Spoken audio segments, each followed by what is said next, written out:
Good morning, everyone. Thank you so much for calling into the local emergency planning committee meeting.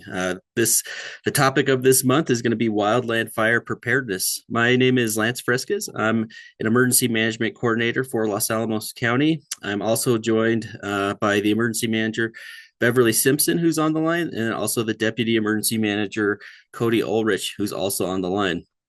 We do have a special guest with us here today from the Los Alamos Fire Department, Wildland Fire Division Chief Sterna. Chief Sterna, if you wouldn't mind just kind of giving yourself a little introduction there and your background, and then we'll get started. Sure. Good morning, folks. How are we doing today? My name is Kelly Sterna. I'm the Wildland Fire Chief for Los Alamos County Fire Department. I've been in this position since 2017. My background, I got my start in wildland fire way back in 2005 as a volunteer in Red River, New Mexico. I also spent time on the Carson Hot Shot crew. So I've been around the block a time or two for wildland fire. I'm really happy to be here today to talk about wildfire preparedness and answer any questions that everybody that's called in or is joining us may have. Excellent. Thank you, Chief Sterna. With that, we'll go ahead and get started on this meeting. So some of the topics we're going to be covering today is obviously understanding the current risk of wildland fire this season. We'll be overviewing the Community Wildland Fire Protection Plan that LAFD puts together with several stakeholders. The seasonal outlook of what we're looking at this year. We're going to do a little refresher on the Ready, Set, Go concept. So many of you may have seen these concepts implemented during the Cerro Pilado fire. We're going to see that concept, used nationwide throughout the wildland fire industry. So knowing that terminology, knowing what to do in those various phases of Ready, Set, Go is an important aspect for wildland fire preparedness. We'll be talking about defensible space, how we can protect our home structures, how we can make firefighting efforts for the firefighters more accessible, easier to protect your homes and your residents and communities, the different zones of a defensible space and what those mean, and then LAFD's defensible space home assessment program. So who you can reach out to go over that process. We'll be talking about the code red emergency alerts that we issue here in emergency management, how to sign up for those services to make sure that you're getting updates during and prior to an emergency situation.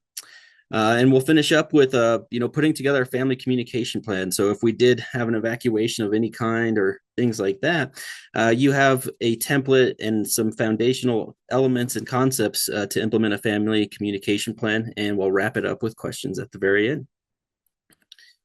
So I'll go ahead and turn it over to Chief Kelly Sterna to cover the wildland fire slide. So we'll start with understanding the risk and some of the historical fire data. Thank you, Lance. I'm pretty sure everybody is well aware of our history with wildland fire. The one fire that we don't really talk about is actually the first fire that constituted an evacuation of Los Alamos, which was in 1954. That was the Water Canyon fire. So with that in mind, we have evacuated the town 3 times. Everybody knows about the Cerro Grande fire in 2000. Then again, in 2011, we evacuated. But we've also had other, big fires that are included on this map, the 2013 Thompson Ridge fire. We also had the El Cajete fire in 2017. And then our most recent large-scale fire in 2022, the Cerro Pilado fire. With that in mind, we know as we live here in New Mexico, and especially in northern New Mexico, that we're at risk for wildland fire. That's also due to our interesting and unique topography here with our finger mesas in Los Alamos County, our proximity to the Valle Grande and Valles Caldera. We really need to be very aware of how we're going about preparing not only ourselves, but our residences, our homes, for the event of wildland fires here in Los Alamos County. Our CWPP, for everybody that doesn't know what that stands for, it means the Community Wildfire Protection Plan. That actually was authored by Craig Martin in 2006. We then again updated that in 2015, And then, as it just states on the slide, did our most recent update in 2022. So we are mandated by state forestry to update our CWPP at a minimum of every 5 years. Typically, we look at updating that a little bit sooner, because if we're doing any project work, fuels mitigation work here in Los Alamos County, or we, add mapping products, those all constitute really good reasons to update our community wildfire protection plan. Again, we are one of the few counties in New Mexico that have had 3 updates or 3 versions of our community wildfire protection plan. So I really, like to talk to that point, because again, this document, it's a living document. It's really how we understand and we analyze what our need and our priorities as far as wildfire mitigation are in the county. Additionally, we're always looking for new opportunities on how we do mitigation. Presently, we're actually going after robotic mastication equipment to bring into the county to do some work on our higher slopes that we can't really safely put people on. So just because we have steep slopes, that's really not a reason for me to not try to mitigate that area. So again, we're moving forward with a lot of interesting and exciting projects. We're going to be collaborating with Los Alamos Open Space Division and their YCC Youth Conservation Corps to do additional mitigation on top of our own personnel that are going to be out and about 5 to 7 different project areas that we've identified in Los Alamos and White Rock. Excellent. Thank you, Chief. Would you mind kind of touching on the no harm wildland fire risk assessment that you all put together with Anchor Point, and kind of what that data looks like for the community? Absolutely. So no harm was developed by a company called Anchor Point. They're out of Colorado. They've done work in Boulder County, Santa Fe County, among others. But really the priority was to get ground truthing data. So that's kind of how our wildland home assessment program started, because again, in 2017, we were awarded around $450,000 through FEMA for a hazardous materials reduction grant. And with that, we did 144 acres within the county. The first phase of that was the environmental assessment, as well as the home assessments of the homes that bordered our project areas for this grant. And with that data that we gained from our home assessments, as well as what was in line with other data collection points that Anchor Point used to develop our no harm wildfire hazard and risk assessment, we developed mapping that we use internally for operations as far as structure triage or structure protection for our neighborhoods within Los Alamos County. Excellent. Thank you, Chief. No, I think that's a really proactive step that LAFD took in coordination with the Anchor Point group, was to, put together a risk assessment, and it's becoming a standard practice throughout the wildland fire community. Lanel has done one that's similar as well. So it all aligns with what's called the National Cohesive Strategy, to where every jurisdiction is looking at their wildland fire risk and trying to come up with mitigation treatments and plans to not only protect their community, but to also protect surrounding communities. So all the jurisdictions in the areas are part of the National Cohesive Strategy. So thank you for touching on that, Chief Sterna. Going on to seasonal outlook. So as you can see there on the maps there for April and March, it's already looking pretty severe as far as above normal wildland fire potential. Chief Sterna, I'll let you talk to that and kind of what goes into these predictive models when they're assessing this wildland fire risk. Thank you, Lance. So yeah, as we look at the seasonal wildland fire potential, obviously everybody can see red is above normal potential, green is below, and white is normal, or around the 10-year average. So with that in mind, as we look at the maps and we see March and April, we see, in March, the eastern portion of the state and the central mountains starting to creep in that above normal fire potential, as well as, as we get into April, almost the whole state is above normal. The data points that go into this obviously is precipitation outlook, 10-year averages on wind and normal weather. Obviously, we just had some critical high wind and red flag warnings the last couple of days. Luckily, we had some cooler temperatures to kind of lower the risk a little bit. But that notwithstanding, the problem that we see when we look at the outlook here is normally the Southwest is the first geographical area in the United States that gets into the wildland season in early spring, March and April. However, when you look at the map, and we already saw on the news this past weekend, we had a pretty significant wildland fire in Myrtle Beach, South Carolina. And you can see that the entire Southeast looks like it's above normal potential as well. That's really a bad combination when we look at things, because that puts a stress on the biggest resource that we use for wildland fire, which is aviation resources. There's only a, you know, dedicated certain amount of air resources that the whole country shares. And when we get more than one geographical area with above average potential, or we get actual fire starts in those geographic areas, it's important to recognize that, you know, there's going to be a strain put on those resources, as well as, you know, our normal fire engines, our hand crews, other resources that, you know, typically will respond to wildland fires. Yeah, absolutely. And the incident management teams that come out of the Southwest region, working with LAFD and other local partners such as the Forest Service, the Park Service, it's a tremendous lift to get assets and to coordinate those assets. So, we're very thankful, especially from an emergency management perspective, that resource ordering and tracking is a very efficient process, especially in the wildland fire industry. Going over to our ready, set, go concept. So as many of you have seen in the community, for the Cerro Pilado fire, these were implemented.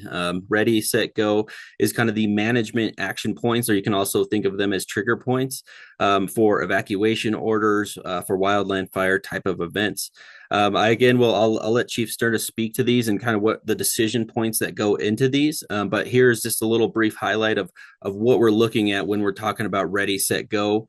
In emergency management, we'll also be using this terminology when we send out code red alerts, saying that, Los Alamos County is in the set phase, or, the go phase for evacuation. This terminology will be used for wildland fire type of events. As you can see there in the ready phase, right now we're in the ready phase, right? Always trying to be prepared for wildland fire events, trying to get our properties ready, trying to get our family communication plans ready, just being personally prepared for these type of events. We always try to maintain a state of readiness. So with that, I'll turn that over to Chief Sterna again to kind of talk about the decisions points that go into these management action points for Ready, Set, Go. Thanks, Lance. As you mentioned, here in northern New Mexico, here in Los Alamos County, we are always going to be in a state of ready. We live in the mountains. A lot of folks have trees around their properties. So, that ready part of Ready, Set, Go really talks about a year-round opportunity to harden our homes to wildland fire. This is kind of where our home assessment program lives, because when myself or other of our wildland division folks go out and do home assessments, we're really trying to talk about these seasonal maintenance type ideas to take care of, because, again, we're not going to really see that 100-foot wall of flame come into town and destroy homes. What we're really worried about is the ember showers that, are out in front of the main head of the fire.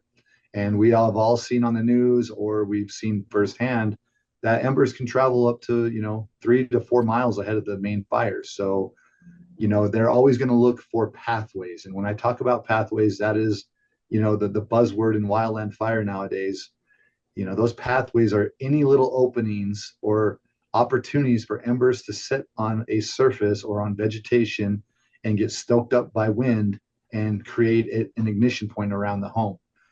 So that's why when we talk about ready, that's why it's so important for creating that defensible space around your home, especially the 0 to 5 foot area around your home. It's really important because that's going to directly impact the siding material of your home, any other flammable, combustible materials around the home. That's why the 0 to 5 foot is always the starting point. And then we kind of work our way out from the home from there. whether it's that out to 30-foot radius or to the 70-foot, or even if your lot size is big enough, 100 feet. So, that's really, really important with the ready part of ready, set, go. I always talk about, the emergency kit or your go bag. We really advocate for looking at buying clear containers and then putting a list of what items go in that clear container on the lid. So in the event that you're in a hurry to evacuate, you know exactly what's going to go in that box or in that bag, and that actually speeds up your evacuation time.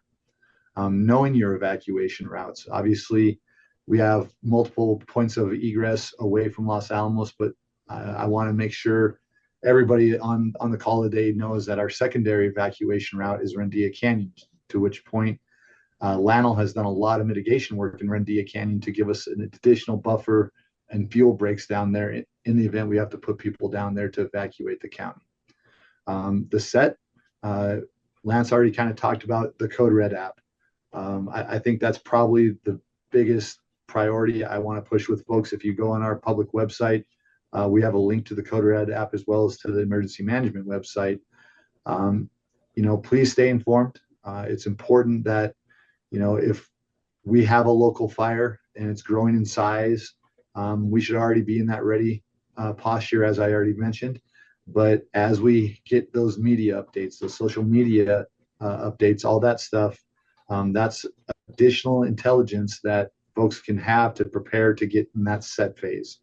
And then lastly, if we do initiate that go, Lance can probably expand upon this a little bit more, but the Code Red app actually will notify the people closest to the incident first, so we can get them out of harm's way first.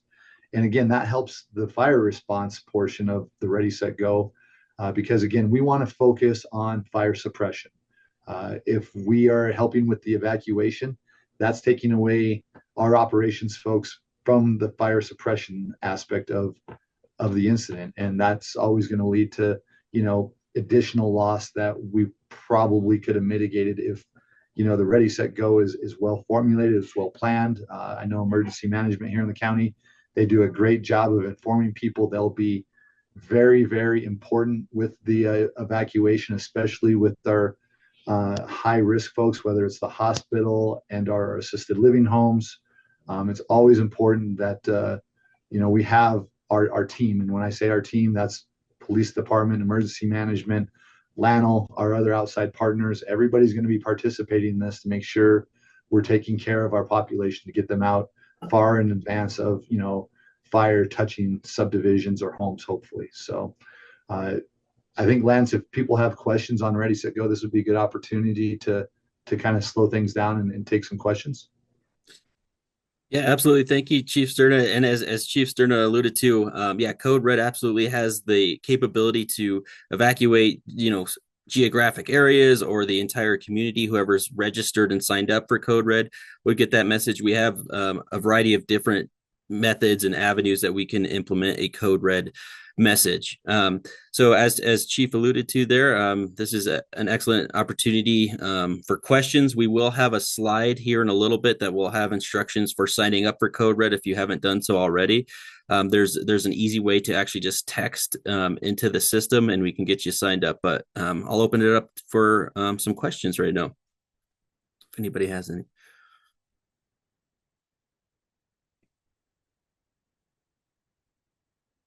All right, I see Nancy, you got your hand up, so we'll go ahead and turn it over to Nancy. Yes, we've been preparing our trees. We have 3 acres in Pajarito Acres. One of our concerns is that our siding is wood, and is there a paint, a fire-resistant paint or stain for our deck that we could cover our house with as a preparation to reduce a fire? I'll turn that over to Chief Sterner for that question. Nancy, great question. To answer the question, yes, there are fire resistive coverings out there on the market. Los Alamos Fire Department, we do not endorse a certain product versus another product. Another great thing is when we do our home assessments, we actually not only send a link or actually here a copy of the home assessment to the homeowner, but we send a bunch of links from our Wildland website. And there's a lot of good material that will lead you in those directions. So yes, to answer your question, there are coverings out there. One thing to reiterate is even if you stain or paint siding, that is an additional protective coating. In any additional coating, because we have such bad UV damage here in Los Alamos County from the sun, because again, we have over 300 days of sunlight a year out here in Los Alamos County. So that UV damage does quite the number on combustible, whether it's decking components, siding components. Again, getting back to that seasonal maintenance. So any type of coating is better than none. The thing with the fire resistive coatings is it's going to take a reapplication from, a 1 to 2 year basis as well, just like a stain or paint would do. And what is a kit and how do you get it? Can you be more specific about the kit that you're talking about? You say to get a kit, emergency. Well, is the so kit yeah, the emergency kit. It's more of identifying what you need to take with you, whether it's food, water, medications for your pets, ensuring that your vehicle is gassed up. It's more of a checklist to ensure that in the event you have to evacuate, it's important to grab those things. And again, if you go on our public website, and I'm sure Lance or Cody can throw up a link for us here, we have links to Ready, Set, Go program that really identifies what you should be thinking about with that emergency kit or your go bag. And in order to get someone to come and assess your property, do you call the fire department and set up an appointment, or how does that work? So on our public Wildland page, right on the front page, you'll see 2 email links. That's to myself and to my captain of operations for Wildland. You just send an email to us and then we'll coordinate the home assessment for you. Thank you. Well, let me ask about White Rock and Pajarito Acres. We've seen a lot of clearing since the last fire, so that if fire comes down from the mountain, there's the road and the fence and the clearing. How is White Rock protected from a wildfire? Well, I think the one big thing that we've all seen happen around the county, whether you're driving through town, out on West Jemez or back on State Road 4, is Lano has done a fantastic job of mitigating the shoulders of the roads. Because again, if we get a spark from a cigarette that was thrown out the window, or a spark from a blown tire or something like that, that fire doesn't have ready vegetation to really make a strong run towards White Rock per se or Los Alamos. Now, in the event that we do get a fire into Pajarito Acres or White Rock, roads act as fuel breaks. Sidewalks act as fuel breaks. Our hiking trails act as fuel breaks. So we're trying to look at any areas, and we've actually identified some areas down in White Rock that we're going to be working here in the next couple of months to increase that, that fuel break to eliminate ladder fuels, because ladder fuels are a big hazard to us. And when I talk about ladder fuels, that's your grass that's dry, that goes into smaller shrubs, into lower lying branches on trees, into treetops. And the most important thing is to eliminate rungs on that ladder, so to speak, so fire doesn't have the potential to crawl up into treetops and really make a run across, an area to get into homes or into neighborhoods. Thank you. You're welcome. Excellent questions, Nancy. Thank you so much. And thank you, Chief Sterna, for those responses for, hardening the homes. We'll definitely, we'll have a couple slides here on how each homeowner can create defensible space, and a little more information on the LAFD defensible space program and home assessment program. I did want to touch on some of the questions that popped up there. So as far as an emergency supply kit, how you can build one. So Cody did put a link in the chat to ready.gov, but they have an excellent resource library for for completing an emergency go kit, an emergency family communication plan. There's a bunch of different resources on ready.gov, as well as the Los Alamos County Office of Emergency Management webpage. We do have a little checklist on there for a go bag, and we will be providing the links to those resources. Those will be at the end of this presentation as well. So stay tuned for those. So really great questions. Thank you for those. There were a few other questions that popped up in the chat. So one of them was, can we acquire a copy of the Community Wildland Fire Protection Plan? So it is available online. That resource is also available on LAFD Wildland Fires Division website. So we will share the resource out for that as well. And then there's some technical questions that are popping up. I may save some of those for the end of the presentation. That way we can get through some of the defensible space slides, because I think a lot of those are related to that. And then some of the other risk that we see here in some of our canyons in Los Alamos. So we'll definitely stockpile those questions and answer them here at the end. So thank you all so much for submitting those. We'll go ahead and go to the next slide for now. So what is defensible space? So Chief Sterna can elaborate on this, but essentially what defensible space is, it's a buffer zone between your property or your structure or your business and the surrounding wildland fire area. So obviously Los Alamos is a wildland fire urban interface area. We're surrounded by ponderosa pine type forests, pinon juniper, a variety of different vegetation types. So creating a buffer zone between that vegetation type and your structure is essentially what defensible space is, to summarize. It does allow firefighters to protect homes and properties in the event of a wildland fire. So actually wildland firefighters, they will actually do a triage process where they'll look at a property and say, hey, how much defensible space does this have? What is the potential that we can actually save this property? So I'll let Chief Sterna elaborate on that, and we'll talk about the zones of defensible space and how you can create these different zones around your property.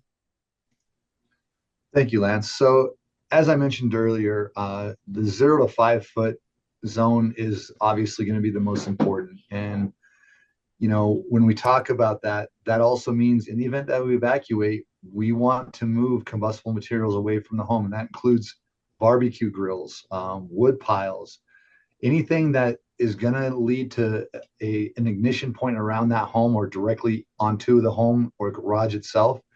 That's important to get away, because when we do a structure protection as a fire department, those are the things that we're going to look at. And, unfortunately, a neighborhood is only well mitigated as its worst mitigated home.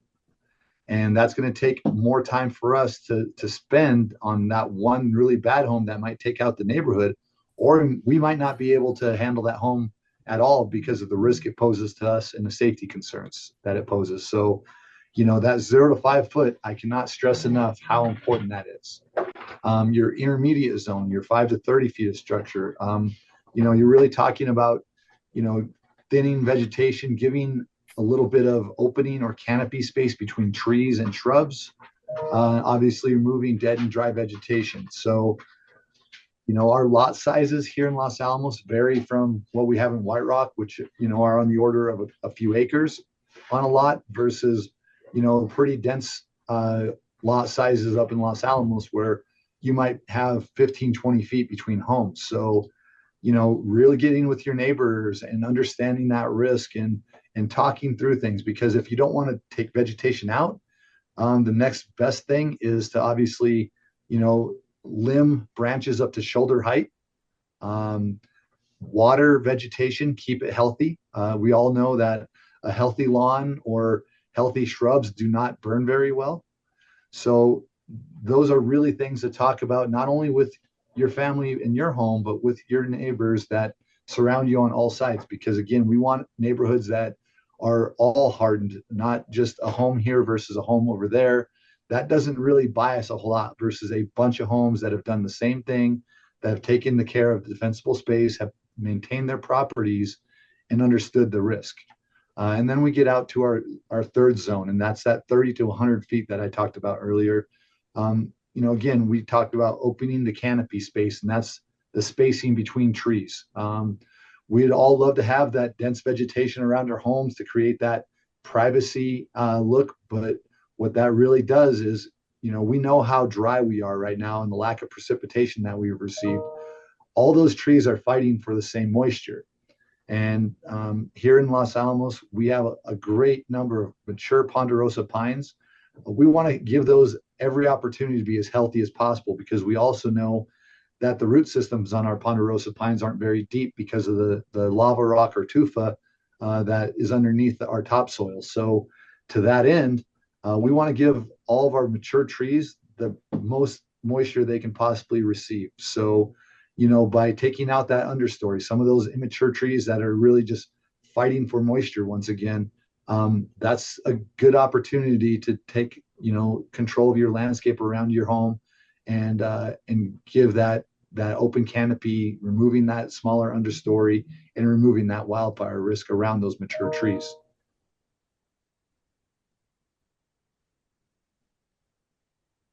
Oh, absolutely. Thank you, Chief Sterna, for covering the zones of defensible space there and ways to protect your structure, and then looking out for your neighbors. So, obviously there you see the immediate zone there, the 0 to 5 feet. The zone 2 is the 5 to 30 feet, and then the last zone there is 30 to 100 feet.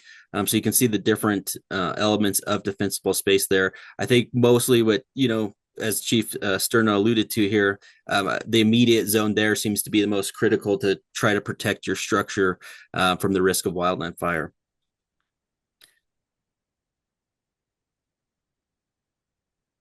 So going on to that, LAFD has a excellent defensible space home assessment program where if you're not comfortable doing these home assessments yourself or need some guidance on how can I create defensible space around my property, LAFD does have a home assessment program that you can reach out to through Chief Kelly Sterna. There is his email address there to set up a home assessment. So I know there was a few questions in the chat there as far as how do we set one of these up. So the process there is to email Chief Kelly Sterna.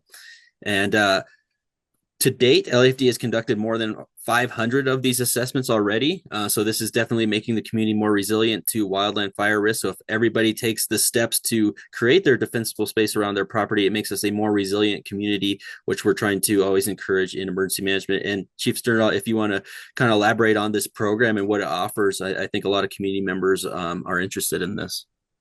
Sure. Thank you, Lance. And yeah, to that point, actually, since there was a news article in the Daily Post that was sent out prior to me taking a team of our firefighters out to the Palisades fire in California in January.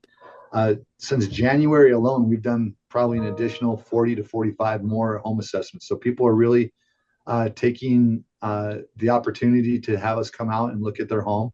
One thing I want to reiterate is you're never going to hear us say you must do this, you must do that, or else. That's not what this home assessment program is about. It's more of an opportunity to educate folks, to look at some things that they're already pretty sure that need to change, and they maybe want our opinion on it or our recommendations on it. The home assessment that we actually, put on the computer, we don't disseminate that with anybody but the homeowner. It stays with you and you alone. And it's your choice or your opinion or your opportunity to share it with your insurance folks or not. I know we have a question in the chat that is talking about insurance companies using satellite imagery to look at fuel loads and use this to justify rejecting coverage. I can't say yes or no definitively. I can tell you that insurance companies will use whatever means they have to look at homes that are under their coverage umbrella. So, looking at Google Earth probably isn't out of the question. To that end, that's again why we want to give home assessments to folks, because the number one thing I tell folks is take before and after pictures of any work that you do. Save them to a file on your computer, because then if you speak with your insurance folks and they say, well, we can't justify covering you, or you're going to face an insurance premium because of this type of hazard around your home, you actually have evidence that you've done the work, and you should get credit for that work. Um, you know, folks in my division, we've been working with our fire marshal's office as well as going down to the state legislature and talking with insurance industry professionals, our state insurance adjuster office, our legislators and other fire service professionals to really understand mitigations that matter to both sides of the table. I'm really hoping that, in the very near future, that insurance industry, they recognize what fire departments are looking at as far as wildfire risk, and we can kind of come to an acceptable agreement of what that risk looks like. The purpose of our home assessment program is not to give people the best insurance rate. It's mainly to get people insured. That's really the primary purpose. So I would love to be able to give people the best rate, but that's not really the real purpose of this program. It's more to give you guys as homeowners an opportunity to take an objective or, a very good look at your residence and see what you can do on your home level to harden your home for wildfire mitigation, and then talk to your neighbors and then get that neighborhood mitigation going on, and then a community level. And that's kind of where we're really trying to push this out to where we can go to our state legislators and say, hey, this is what we've done. I will add that our home assessment, it's based on the home assessment that's found in the Wildland Urban Interface International Building Code. And that's important to recognize because the state will be moving towards adopting that code on a state level in the very near future, probably the next year or so, we hope. So again, Los Alamos County, we should be adopting our code in the next probably 3 to 6 months. So it's been a long time coming. We're very happy that there are some things that are going to be in there as far as defensible space, mainly, and the vegetation clearance stuff for our wildland urban interface code, because it's important. It's going to take everybody doing the right thing to really harden our community towards wildland fire. Absolutely. Thank you, Chief Sterna. So some of the questions that are popping through on the chat right now is, if you have this defensible space, as far as the triage process, does that make your home more protectable, or what does that do as far as defensible space when LAFD is looking at that triage process? So when we look at the triage process, we're always going to look at that combustible material around the home. And it's going to be a very quick, process, because we're not going to send 50 people to do a triage of a neighborhood. We're going to send one engine company with 4 people on it to do an entire neighborhood. So then you can understand what importance it places on the homeowner to do the right thing before that happens. So we can expedite the process to triage more homes, because again, we're looking at very, quick things to do around that home, because the one enemy that we will never beat when it comes to wildland fire is the time we have to prepare for that wildland fire getting to that neighborhood or to that home.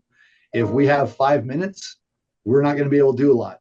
If we have a couple hours, we may be able to do more. But again, I'm really trying to stress the importance of the homeowner taking this on their hands and doing the right things every season, whether it's clearing out the pine needles of the gutters, or moving that wood pile away from the home, or we talked about the seasonal maintenance again of our combustible siding or deck components, whether they're painted or stained or replaced with non-combustible components. These are all decisions that the homeowner is going to have to make. And, we talk about those things during the home assessment, but when it really comes down to structured triage, those are the prime factors that we're looking at, along with, is it safe for us to, get in there and efficiently triage that home, or, do things to protect that home for wildfire. Excellent. Thank you. And we'll touch on some of these other questions that are coming in on the chat as well. But one I did want to touch on right now, I think that's relevant for defensible space, is there's some questions in the chat as far as becoming a fire-wise adapted community. And I think taking these steps, we're already in the process, right, of creating defensible space, encouraging these home assessments, encouraging personal preparedness for wildland fire risk.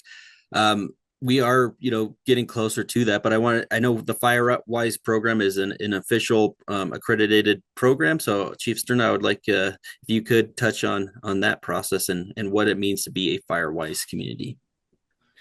So to be a FireWise community, it's more on the neighborhood taking control of this and understanding that they're the ones that are going to be driving this. Right now, there's not a lot of momentum for FireWise in Los Alamos County, unfortunately. I'm a strong advocate for it, but we really, as a fire department, we can control the Ready, Set, Go program that we put out. And that's really the prime driver that I'm working on, because with the Ready, Set, Go program, that education component that we use, that really is the starting point for folks in their neighborhoods to want to become fire adapted communities or FireWise communities. It's important to recognize the fire department cannot drive everything. And if homeowners want to get involved with this, we will advocate and help as much as we can. But, that's important to recognize that the fire department is not going to be driving the bus on all these programs. And if the homeowners or communities, homeowners associations, they want to become fire adapted and FireWise, that's important that they understand that the momentum, the legwork is really on them to do that versus the fire department. Excellent. Thank you, Chief Sterna. I saw in the chat there's asking for a sign-in for the CWPP. That might be the wrong site. So I'm going to actually post the link right here for the CWPP for folks to be able to get to, so you can take a look at it. Perfect. Thank you so much. Moving on to emergency alerts. So as we talked about earlier in this presentation, so one of the best things you can do right now in the ready phase of Ready, Set, Go is being prepared for emergency alerts that Los Alamos County Office of Emergency Management will be sending. Now, when we send these alerts, we'll be obviously working with the incident commander. So for Wildland Fire, a representative from LAFD to send out the instructions that are going to be associated with these alerts. So right now, what you can do in the preparation for Wildland Fire season is to sign up for Code Red. So you can see there's a variety of different ways that you can do this. The best way there is the last bullet, or the most efficient way is to just text Los Alamos to the phone number 99411. And again, we'll send out this presentation after this meeting as well. But this will help you sign up for Code Red alerts more efficiently. So what it does is it gives you the opportunity to put in multiple addresses. You can put your personal address in or any other associated addresses to where when we have an emergency situation and we need to ping the community very quickly, you'll be in the system as a registered community member that we can send Code Red alerts to. So super important. This is part of that personal preparedness message that we're talking about today, is to make sure that you are ready to receive these emergency alerts during a wildland fire incident. They'll typically come from an 866 phone number. So just when you see a number come in through that, don't just automatically assume that it's spam or anything like that. Just always pay attention to those alerts that are coming in.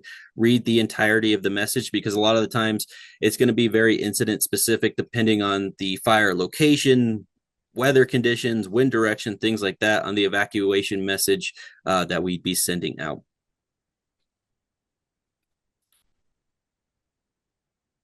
Next, I want to talk about Family Emergency Plan. So ready.gov, so that was one of the resources that Cody had dropped in the chat a little bit earlier. This is another thing that you can do right now in the ready phase, for preparation in the event of a wildland fire. So one of the big things you can do is to create a family communication plan. And what this is, it's essentially a plan that you can work with your family on to designate out a town contacts, to designate important phone numbers and meeting locations, so that if we did have an evacuation of some kind due to a wildland fire or other emergency situation, you have a lot of these things pre-identified so that you're not thinking about these things on the spot. So not only do we make preparations on our side in emergency management, looking out for the community, it's also the responsibility of every single community member to have this personal preparedness mindset, to create these family communication plans, to have these pre-designated plans, and to practice them with their families, so that if we do have a wildland fire scenario, you are ready for this type of event. Establishing meeting locations. So that's a very important one. So if you are, out of town, or if your, kiddo is at a different school, things like that, and you get separated for some reason, just having those pre-designated points to where you can get back with your family and have assistance and work together to find a designated spot to meet up if you do get separated. To prepare an emergency kit. So we've talked about that a little bit. So some of the essentials is to have that food, the water, the first aid, your medications, important documentations. There's a checklist that we have on our website in County Emergency Management that's going to have all these different items that we would recommend for an emergency supply kit. So that's one thing that you can do right now if you don't already have that, is to prepare a kit. Amazon also does have kits as well that are already pre-built, that have a lot of these items in the kit itself. Pet supplies, right? So I did see a question come in earlier about, how can we be prepared, with if you have animals at the horse stables, things like that. So be prepared for that. Have pre-designated points for those animals that you have, to where you can be prepared if we had a wildland fire type of event, including food, water, any medications that your pets have as well. And then practicing this, right? So after you've developed this, go ahead and practice it with your family to make sure that they understand everything and the contents within the plan. So if you want to see what a ready.gov plan looks like, you can go to their website. They actually have templates that has all these different fields in it already, to where you can build your own family communication plan. And questions. So I'm going to go back to the chat real quick, because there was a bunch of questions that came in. So I want to make sure that we address these that came in on the presentation. All right. So one question that came in earlier was in regards to redundant radio communications or tower communications. And Beverly, I would, if you could kind of speak to that for a little bit. I saw that you responded in the chat, but just so everybody has situational awareness that's listening in on what kind of redundant communication and tower connectivity redundancies we have.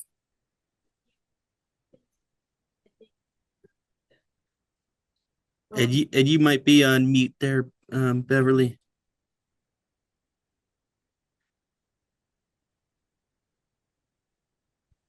Can you hear me now? Yes, we can hear you now. Okay, thank you. Thanks, Chief Sterna, for that great presentation, and Lance and Cody for putting this together for us and the community. So Los Alamos County has a conventional radio. Well, we utilize LANL's radio system for dispatch. So that's fire and police. And we also have a backup conventional system, which uses UHF and VHF in the event that that key system goes down. We do have towers on Suzuki Peak, so in Santa Fe, and also up on our ski hill on Pajarito. So that's where our repeaters are for the conventional system. As I said, we utilize LANL for day-to-day use and dispatching out our public safety responders. We also have AM 1610, which Cody mentioned, where we have some pre-scripted messages. That's obviously the AM radio station. And so in the event of emergencies, we use that radio system. If you listen to it right now, you'll just hear a loop of information that just says sign up for code red. Sometimes if there's significant weather, we have it set that the weather system that NOAA can go in and or NWS, the National Weather Service, go in and have some alerts come through on that. We also have our mobile connectivity trailer, which is our additional communications platform. It is basically a smaller version of a cell on wheels. You've seen those cell on wheels, that, or cows as they're called, in disasters like hurricanes or the fires, where those major telecommunications companies will bring out huge trailers, these large platforms and towers, to assist communities in emergencies. So we have those. We have the code red, which will send out messages, right? We have to have internet connectivity, obviously, for that. or cell connectivity because we're able to use the app on our phones. So we have those platforms. Cody, please feel free to jump in if I've forgotten anything. Oh, we also have our ham radio operators who will get messages out for us in the event of an emergency and we're unable to communicate by any other means.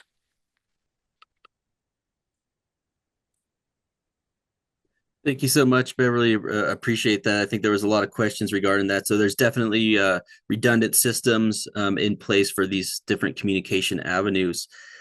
I have seen a couple questions come in on the chat regarding, certain areas of risk. So I think since there's a few of these questions in the chat, Chief Stern, if you wouldn't mind just kind of speaking to, from your perspective, from what you've seen from the no harm data analysis, from what you've seen just out in the field doing these mitigation treatments, where do you have, concerns for level of risk in certain canyons? Is there certain fuel loads that you want to prioritize to have mitigation treatments to reduce that risk? So I think there's a lot of questions in the chat as far as, where is the highest, probability of risk right now in the community as far as fuel loads and wildland fire risk?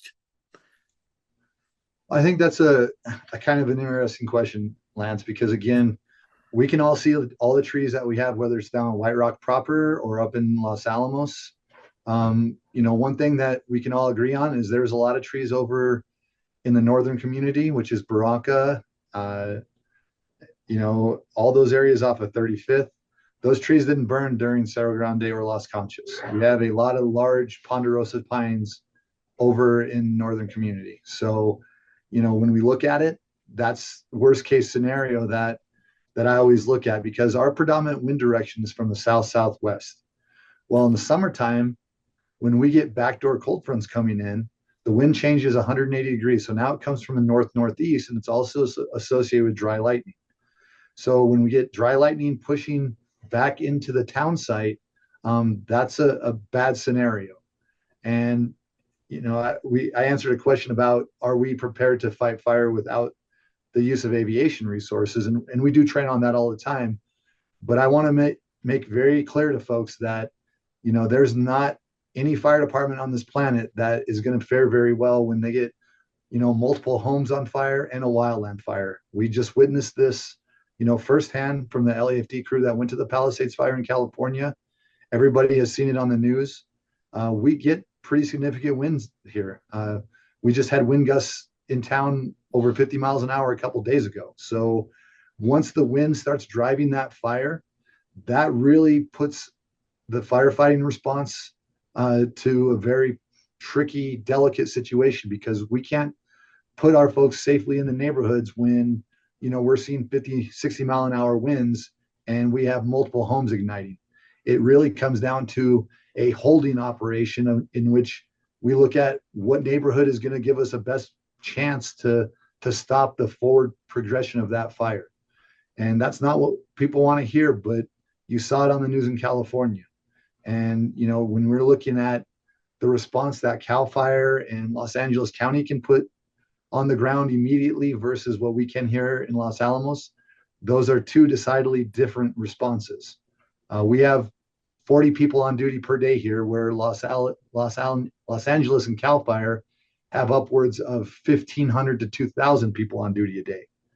So, I definitely want to re-stress that importance of homeowners looking after their own property, taking those measures seasonally to, maintain their property, because that's what's going to save us from a large scale type Palisades fire event versus the response of the fire department.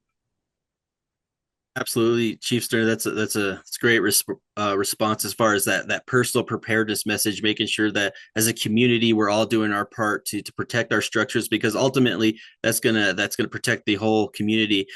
I did want to give Cody Ulrich, who's on the line, the deputy emergency manager for the county, an opportunity to speak. He is actually going to be pushing out an op-ed on personal preparedness to just kind of get his perspective on this message of personal preparedness and how it relates to emergency management and how that does increase community resilience. Hey, thanks, Lance. Can you hear me? Yeah, we can hear you. Great. Yes, thank you for plugging that. We're going to be putting out a personal preparedness kind of op-ed, just kind of some helpful tips and things you can do to prepare. But we covered a lot of that today too with just the basics, creating a kit. It doesn't have to be anything fancy, just like Chief Sterna said, something with, in a clear box that has the important things that you would need to go about your day. Try to be as unaffected as possible. There's going to be, I suggest people go and look at the Daily Post and Los Alamos Reporter. I think we'll have it. But it'll talk about the 7 P's of personal preparedness, which we covered also: pets and papers, important documents, that sort of stuff, phones, all of that, which we covered a lot of today. So keep a lookout for that, and that will provide a lot of helpful tips for you. Excellent. Thank you so much, Cody. Yeah, definitely look out for that. It's a great piece just to kind of reiterate that personal preparedness message. I did want to kind of reserve the last few minutes. I know there's been a lot of questions that have come through in the chat. We've tried to summarize the topics of those. But is there anybody on the line that would kind of like to speak up rather than putting in a chat? If there's any other pressing questions before we conclude this local emergency planning committee meeting.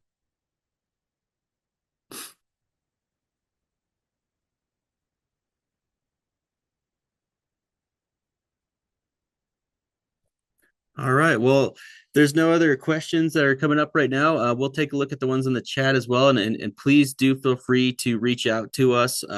You saw the email address that was on there, the LACOEM@lacnm.us. If you have any questions, that email address is also on our website as well. But I just want to thank everybody for taking the time to attend this today. It speaks volumes for our community as far as wanting to be prepared, wanting to reduce that wildland fire risk as a community.